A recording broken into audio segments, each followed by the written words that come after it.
EPA boy meteorologist Bobby Martin here with your outlook for June 18th, 2025. Welcome to Wild Weather Wednesday, brought to you by Pure Sight and Sound. How would you like to hand a friend a couple $1,000s without it costing you a dime? You're about to become their favorite person, and it won't cost you a thing. How? Simply by recommending Pure Sight and Sound to a couple creating the luxury home they always wanted. If their team gets in during the construction phase, that is to say before the sheetrock goes up and the final landscaping goes in, they can pre-wire for speakers, energy-saving low-voltage lighting, HDMI cables, motorized window shades, Ethernet, all the low-voltage essentials indoors and outdoors. Everything stays hidden and clean, looks amazing, and your friend can save 50 to 80% in labor costs compared to calling after move-in. They make it simple. The proposal will be clear, detailed, and priced to the penny, and they'll coordinate directly with the builder so everything gets done smoothly and on time without them having to worry about a thing. Have them call Ed at the phone number above me here in the video, 570-992-2992, or visit them on the web at puresightandsound.com. You'll look like a genius. They'll save a few $1,000, and you can let them buy you a nice dinner. Win-win.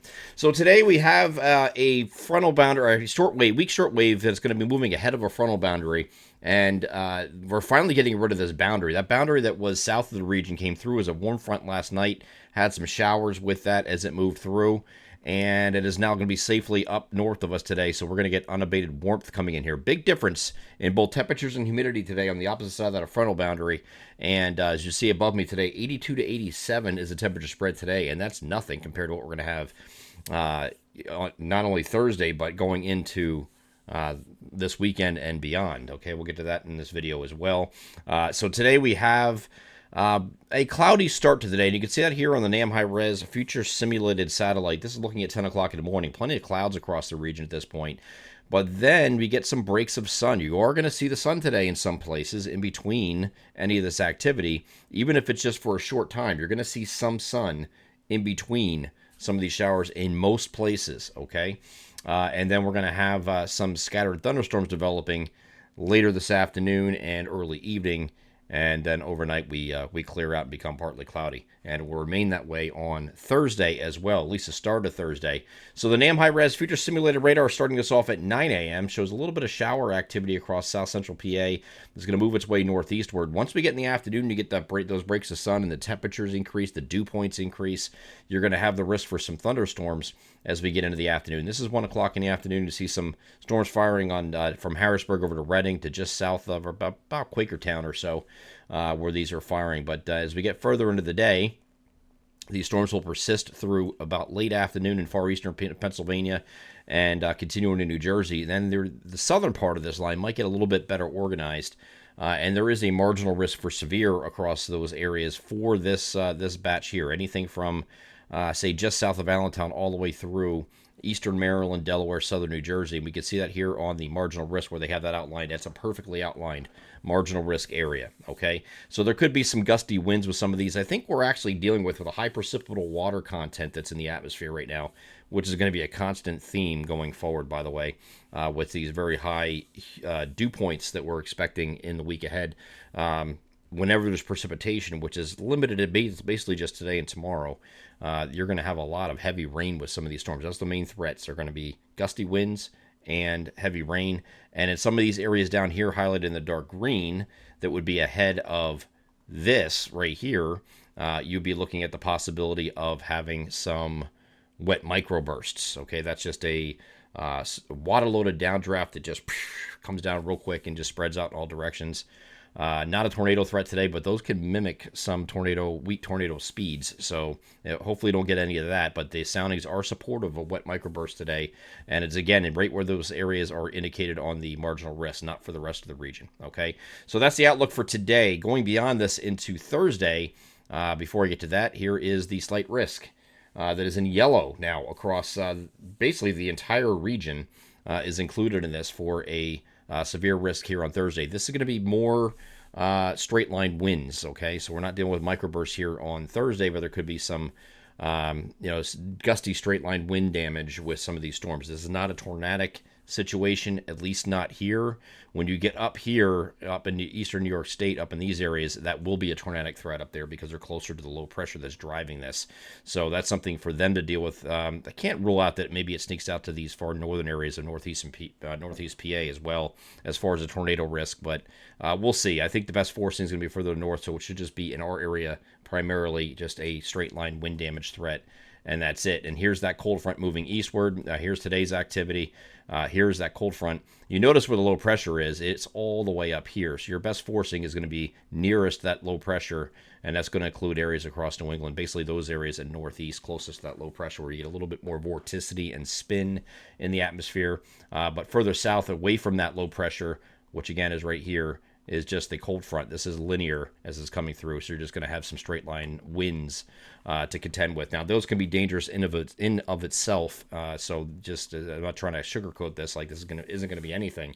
Straight line wind damage can do knock down trees, tree branches, take out power, that kind of thing. So certainly pay attention to. If you're subscribed to the forum, we're going to have our proprietary severe chart out in the forum ahead of this, so you'll know exactly what we're dealing with and where, what time frames and things like that. We'll go all over that. And if you're a subscriber to the Facebook page, you'll get that as well. That's also a benefit of being a subscriber on our Facebook page. We'll include that information for those subscribed as well.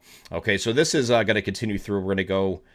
This is looking at Wednesday. We go to Thursday and see what the NAM is doing. Yesterday it wasn't showing too much. They wasn't really interested in any severe weather. Now it's starting to show a congealed line getting going here, which is what I thought was going to end up happening. The longer range NAM we were looking at before wasn't really enthused, and now it's starting to get a little bit enthused. And this is going to be some very heavy rain, tremendous amount of lightning with the amount of instability that's available here on Thursday. Again, very hot and steamy ahead of this with high dew points 85 to 92, as you see above me is the temperature spread for Thursday ahead of this frontal boundary. So these storms could be a little wicked coming through here. So I think the slight risk that we have in place from the Storm Prediction Center is certainly justified from where I sit. And the sounding reviews that I did this evening show some very high instability to work with and steep lapse rates that will energize the winds with these some of these more robust cells along this line. So we'll continue to follow that. We'll have another update with this particular line again in Thursday's video, just to give you an update, see where it's going from here. But right now, I'm saying everything I'm seeing here, I agree with, okay? So today and tomorrow, both SBC risks I agree with. I think they're good. After that point, once we get beyond this, we're going back to mostly sunny skies on Friday.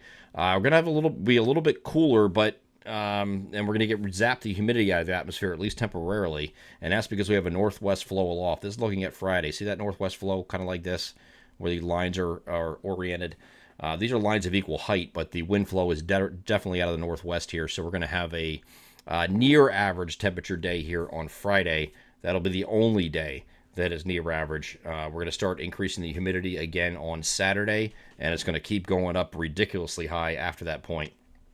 And that's because we have big ridging moving into the region. We showed this in the last couple of videos here. This is Sunday where it starts building in, and then Monday and Tuesday of next week, you got this thing parked right over top of the region. So that's going to be, this is a 597 decameter ridge. That's a pretty strong ridge. They don't get much stronger than that. I mean, you get 600 and, 603. I think it's pretty high. Once you get up this high, it's really hot. So we have some temperatures in our region next week that are actually going to reach or near or reach the 100-degree mark. As a matter of fact, for the Philadelphia area, we are actually forecasting in our official forecast on the website for Southeast PA, we have 100 as the forecast high for Tuesday of next week. Monday's close, but not quite.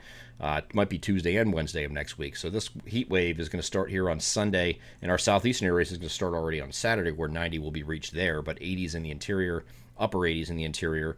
And then once we get to Sunday, Sunday is going to be 90 or above at most locations, and that's going to be the start of this heat wave. Heat wave is 3 or more consecutive days of 90-degree temperatures or better, and I think this is going to last through at least Wednesday, maybe even Thursday of next week. But we are dry this entire time frame. We're going to have a cold front move through on Thursday that's going to end the heat eventually. So we know it has an end time, so it might even be Thursday depending on the timing of that.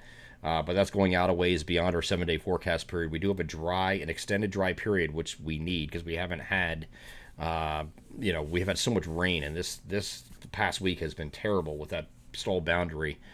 Trying to forecast that is ridiculous. I mean, it looks like just on the model showing maybe just some, drizzle or mist, and we did have that, but then it completely missed the steadier showers that gave us a pretty good slow, steady soaker over several days since Friday.